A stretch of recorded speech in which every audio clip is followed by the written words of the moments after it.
আটটা পিছে সিরাজগঞ্জ এই সাইজ করা লাগবে না ভাই ছবি না ছবি আনবে ভাই।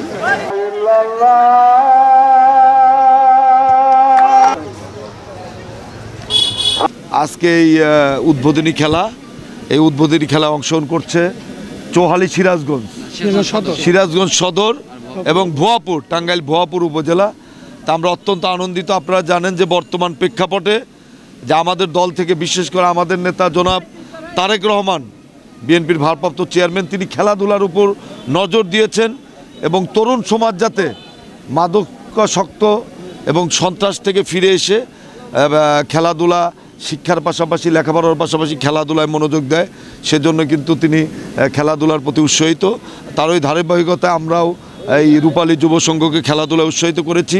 আমরা মনে করি যে আজকের অত্যন্ত এই বৃষ্টির মধ্যেও অনেক দর্শক এবং খেলোয়াড়, সাংবাদিক ভাইরা আপনাদের উপস্থিতিতে একটা সুন্দর একটা উদ্বোধনী ফাইনাল ম্যাচ হবে, এই আশাবাদ ব্যক্ত করে আমি আমার বক্তব্য শেষ করছি। আসসালামু আলাইকুম।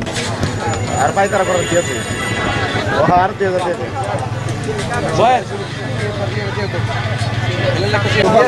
আমার সাথে ভালো সম্পর্ক।